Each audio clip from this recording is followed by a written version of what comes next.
Oh, absolutely. I'm very excited to see what these guys are able to do. You can see as they're just snaking here through the S's and go down the no name straight and heading for the uphill that this place is tight. There is not a lot of room here. And these guys are going to hit lap traffic here very early on, and they're going to be dealing with that this entire event. I think that the person that is able to handle that lap traffic the best will probably end up here in victory lane. Couldn't agree more. Not many passing opportunities, so we may see some desperate moves from these drivers. They try to work their way up through the running order if they're in the mid-pack right now, but really getting off that final corner, turn number 7 is going to be super critical for guys to try and set up a pass down this long front straightaway. But nonetheless, all that said and done, pace car makes the hard right-hand turn. Field in the hands of James Huth. Green flag in the air. We are racing here from Lime Rock Park. Happy to have you here with us on the iRacing Esports Network. Porsche Club of America underway. Down into turn 1 for the first time. Everyone funnels down trying to get single file, but clean and green. As a PCA member, how do you join? How do you do this? First, you need a minimum amount of gear, steering wheel and pedals, and a computer to use everything through. Logitech makes some fairly inexpensive starter gear. This is a company called Fanatec, and they make a little more high-end gear. Of course, there's no limit to the budget you can go. This is a company called SimLab, and they make ergonomic cockpit-designed gear. Pedals and wheels are separate. But I'll show you how I started in the PCA Sim Racing League, and here's my setup. So here is a racing rig that I use at my house. Nothing terribly fancy. It is built out of an old road case that I had for years, and I emptied out and turned it into a sim racing rig, and I'll show you a little more about it. Of course, there is a screen, but I do use VR, and that eliminates my need for screens pretty much altogether. We'll go down to the main parts of it here. The bottom part here, that is my actual computer that runs the entire gaming program and so forth. Most of these things are all plugged in with a straight USB box.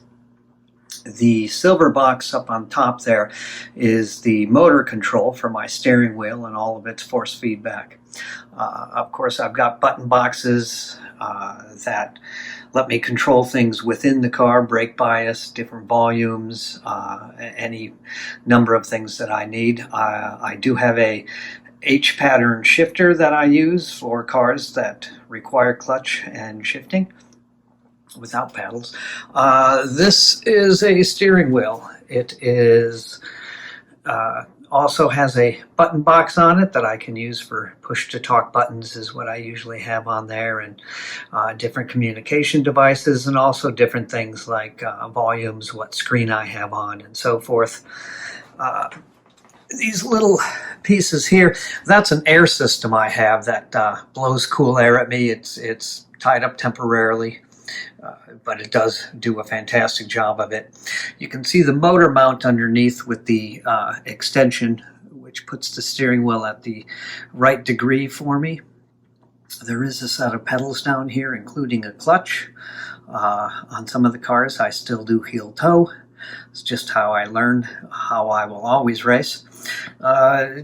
Little bit of it is homemade. There is an emergency stop button there for the steering wheel. If things go absolutely awry, I can stomp on that and it takes the power off of the wheel, because this wheel itself is extremely powerful and it really can take you apart. So you got to make sure you've set everything up right. Of course, this is done with a USB cable so that it connects as well, and keep that wrapped around that center. So the seat is on sliders. That makes it a whole lot easier to go. There is a second power supply in here, that cyber power that helps in case I have power dropouts. And that does happen, and it has been very useful. There's another side of the fan. But that is basically a sim rig, and that is where I sit and do my racing.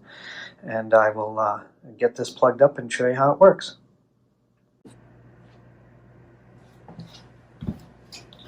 All right, I'm going to jump in and do a couple laps here of Lime Rock Park.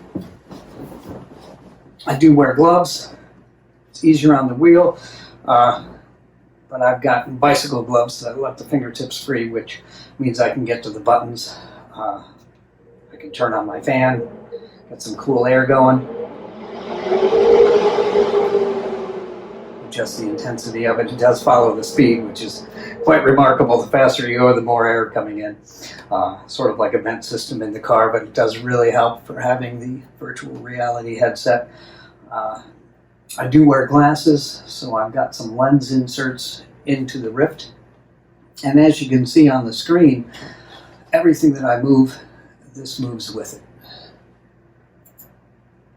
It's just one heck of a piece of equipment. So here we are at Lime Rock. I'm going to get this hat on, very much like a helmet. Pull the glasses off. Oh, lovely. They got me at the Gnome. Perfect. And here is a view of Lime Rock Park. I am now going to jump into the car.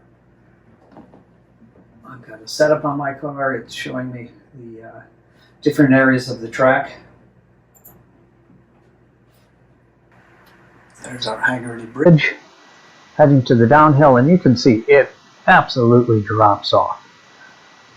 So I'm going to go ahead and jump into the car here. This is what I see when I'm in the sim, and I can see absolutely everything. It's incredible. Got a couple of notes up on my windscreen banner to tell me to check my fuel, my brake bias. That does make a difference. All of the controls are mapped to these buttons here, so I can hit the ignition switch and start the car. I can change my ABS settings. I can turn them off.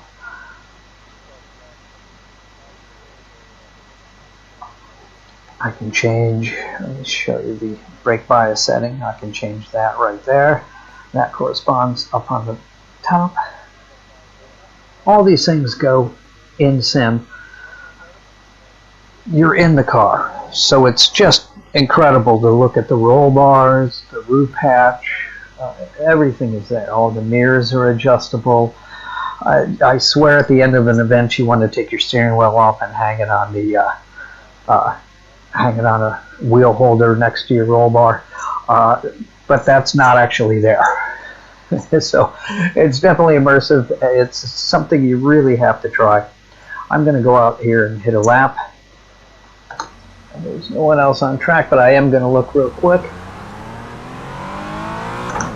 No one coming down.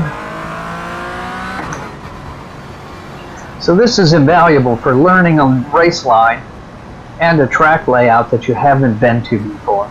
So if you've never been to the Nordschleife, you can load it up. You can bring whatever Porsche you want to it. There's 4 within the series.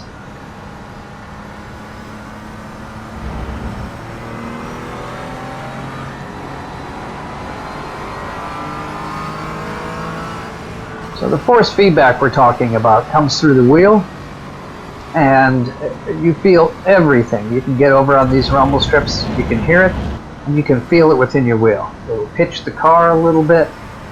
It lightens up going up the hill. You see and feel everything. It's absolutely incredible. You are in the car.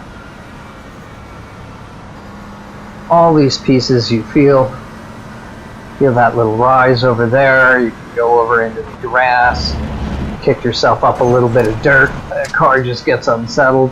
All of this is modeled, and it is to an excruciating detail. I'm going to pull off a quick lap here. Brake at the 4. Bring it in down to 3rd gear for the exit. One smooth line.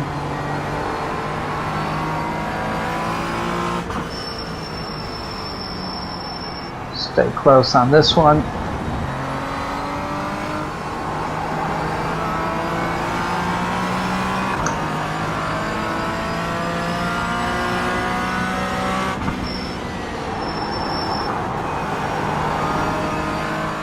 All the dashboard lights work. You can see when the ABS kicks in. You can see when traction control hits. All of these things you can maneuver while driving. You can feel the compression at the bottom of the hill. Track out all the way to the side, know where your tires are. Pull off one more quick lap.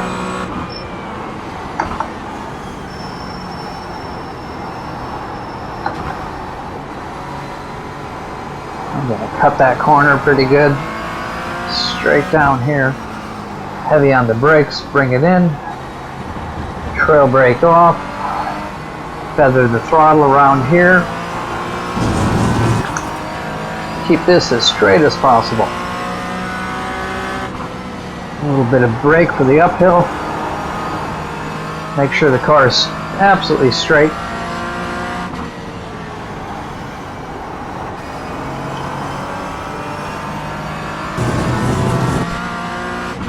And on to the downhill. I'm going to hit the pit limiter and bring it in and show you a few more things.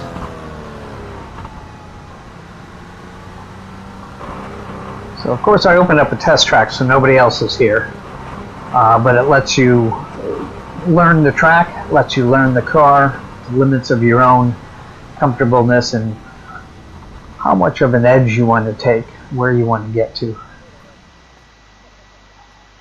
Move it! Alright, so you've seen how I drive around here, you've seen a little bit of the car and how all that works. What you need to do to start is first get yourself a membership on iRacing.com. Easy enough to find the website, go there, sign up. You can buy tracks, you can buy cars, and then you can apply to the different leagues that we have going on. It's an absolute astounding piece of software. It is the title we are using for all of our events. PCASimRacing.com is available to members of the PCA. You can then go on to this website and you can find yourself how to enroll in the league. That will send an invite to the league. You will get one and accept it in iRacing and you will be joined in with us. Friday is the finale. This page will guide you through everything you need to get started with the league that we have going on, which is about 385 members strong. We use Discord for a communications device. All those directions are in here. And we'd love to see you on track. Come join us. It's absolutely carefree and fun for everyone.